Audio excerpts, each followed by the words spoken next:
adventures and action figure fans, it's the one and only Optibotimus coming to you with another video review. And on today's episode, thanks to the folks at kghobby.com, we're going to be taking a look at a couple prop replicas from, well, Doctor Strange. Now, I wonder what prop replicas from Doctor Strange we could be taking a look at. Just looking at him here, you could probably figure out, or if you're, pretty savvy, you're probably reading the actual title, and you probably figured out yourself. These are prop replicas of the Sling Ring, as well as the Eye of Agamotto.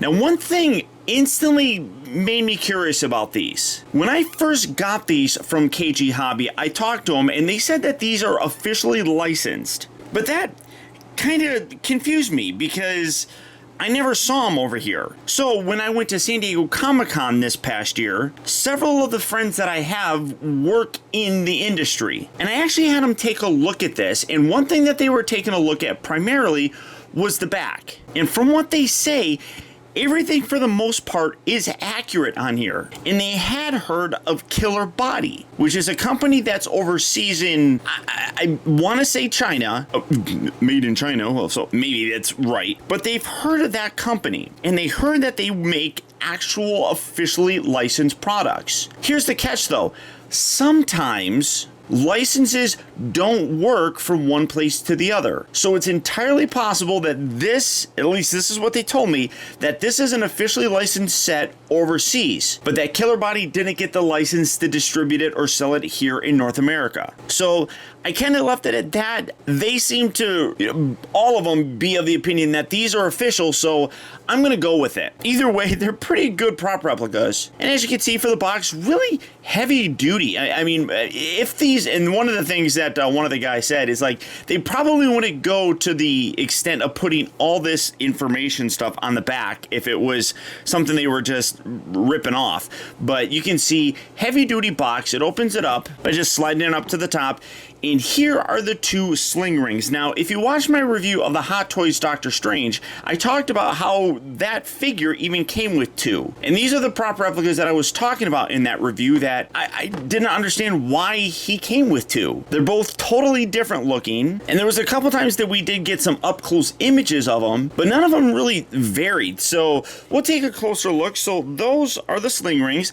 And then here we have the Eye of Agamotto. Now, right now on KG Hobby, this is all that is available. Unfortunately, the Sling Rings are sold out, but you still can find those. But you still got that same information on the back of this package. And then on the other side here, you got the obvious necklace piece itself. Both of these are really high quality, made out of metal, and absolutely gorgeous. One thing that I will say though is that in doing some research on these and taking a look at some of the still images, I still don't think that these are 100% accurate to how they appeared in the film. I'll talk about some of that here later on, but these are still really very well done. Now, as I said, the Sling Rings are currently not available on the website, but taking a look at them because they sent these as well. The first one here is the more standard one. This is the one that we basically saw when Stephen Strange was practicing and learning how to actually use it. It is made out of metal, which is really nice. And these are also metal, but you can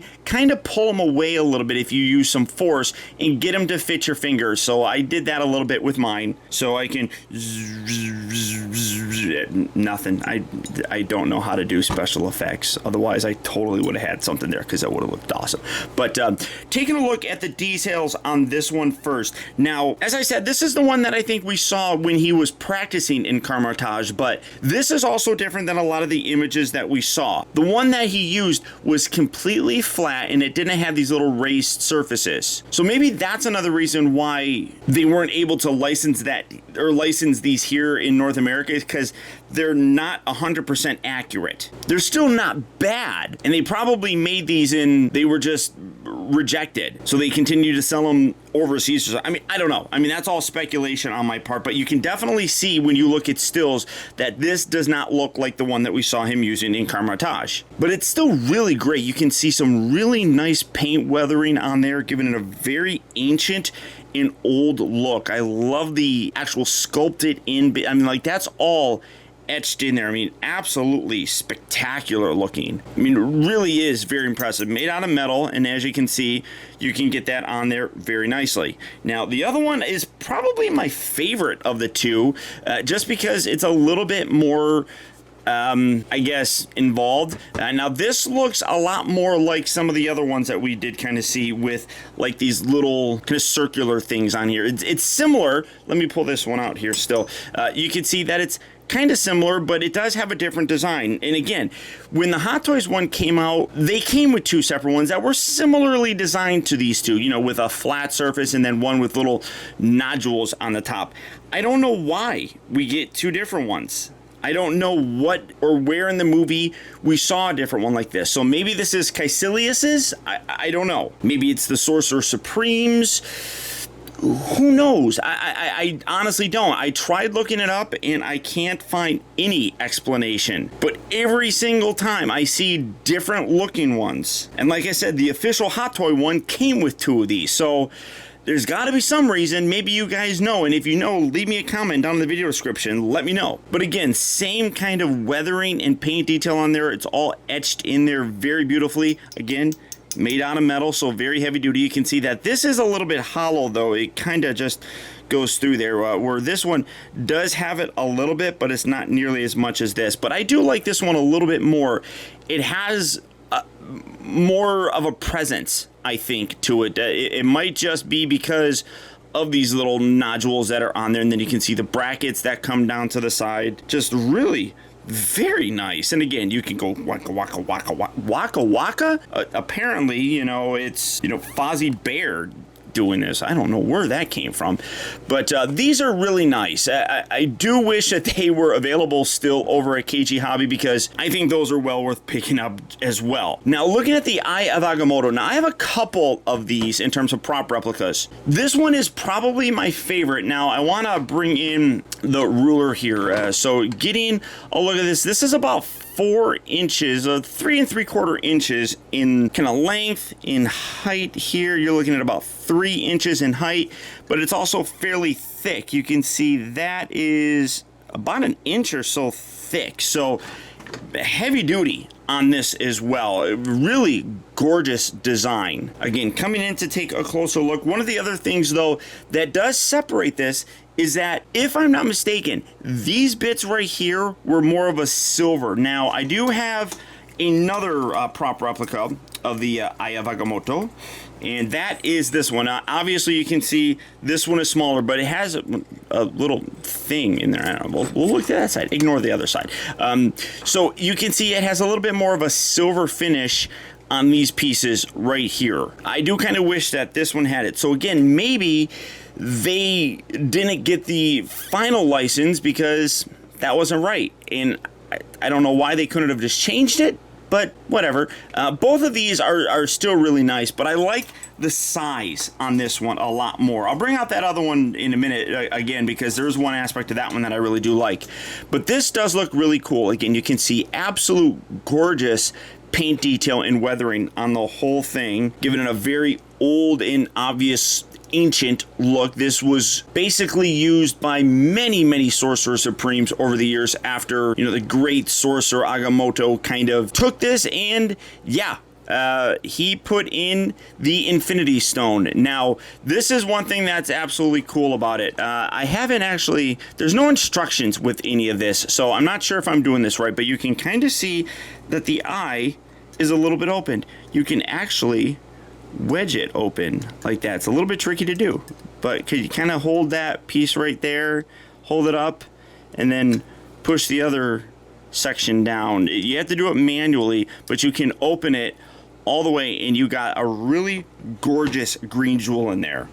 And the cool aspect is it actually glows in the dark. Now, I'm using a little like black light thing. I also have a regular flashlight, so you can zoom that in and you can charge that up, and just like so, glows very nicely. Or using something like this, which does kind of get it to illuminate a little bit more, you can see that is absolutely spectacular. I love that. That is such a cool sort of addition. I'm glad they put that in there. I mean, obviously, when it's very bright, you don't see. Oh, actually, You could kind of see it glowing in there if I get it right up close to it. But that is really very, very neat. And then again, closing it, you manually have to kind of do it. You just kind of lift this up. I wish there was an easier way to do that, but you just kind of play with it and get both halves kind of working together, and then you can get it closed back up. Now, obviously, I don't think people are going to be having it closed a lot. I think most people are going to want it open. So keeping it open, again, I have to use my little thing right here just to kind of push it down there. I mean, that really is one of the coolest aspects about it. I dig that a lot. The back, very simple, nothing really on there, but you can see though, I mean, it's worn and weathered looking, which I really do dig. Now, one aspect that I don't particularly like is the necklace. It is very rigid. I don't know if it's made out of leather. It might actually be, which kind of talks to the rigidity of it, but you can see fairly long as well, but because of the nature of the material,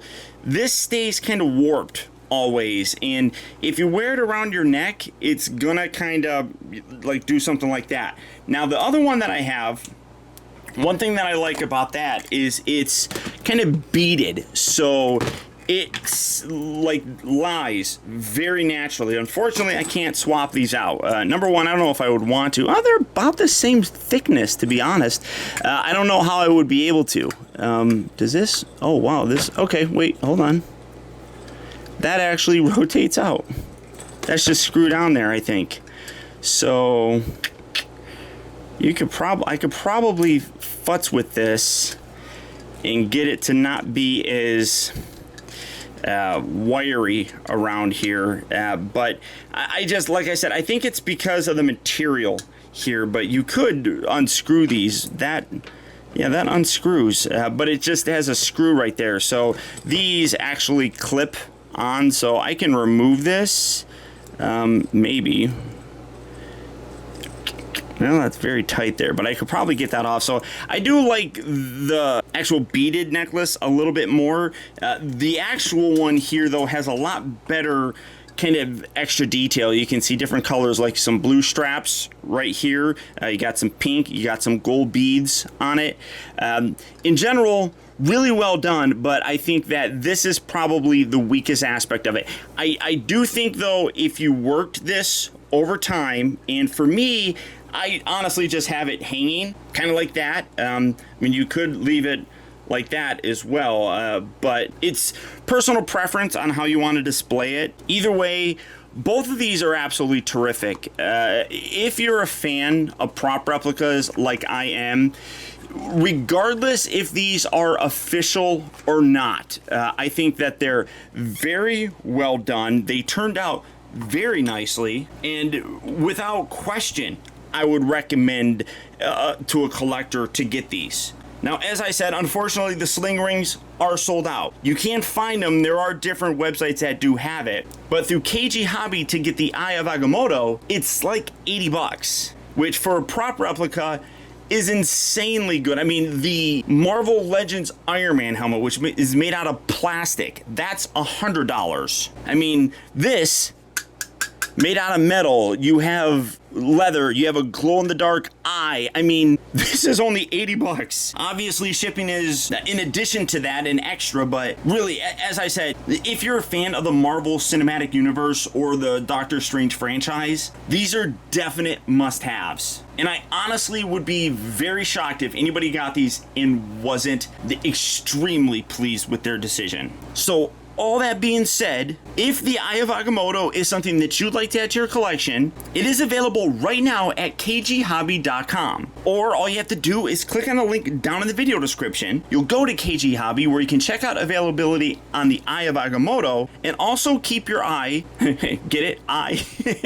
Keep your eye open in case they get more Sling Rings, because I really do strongly recommend both of these. But before I go, I do want to send a very special thanks to the folks over at KG Hobby for their help in making this review possible. And beyond that, that's about it. So once again, I want to thank you guys for tuning in. This has been Optibotimus. Don't forget that if you like this video, to please hit that thumbs up button. It goes a long way towards helping me out, and I'd really appreciate it. Also, if you're new here, be sure to subscribe in case you haven't already subscribed. That way you'll get instant email notifications whenever I upload a new video, and you'll never miss out on a future review of mine. Or hey, if you're already subscribed, do me a real quick favor and click on that little bell right below this video. With all the changes that YouTube's constantly going through, the best way to make sure that you get access, as well as notifications whenever I upload a new video, is to check your email settings, and make sure that they're set so that you get those email notifications. And as always, until next time, be excellent to each other.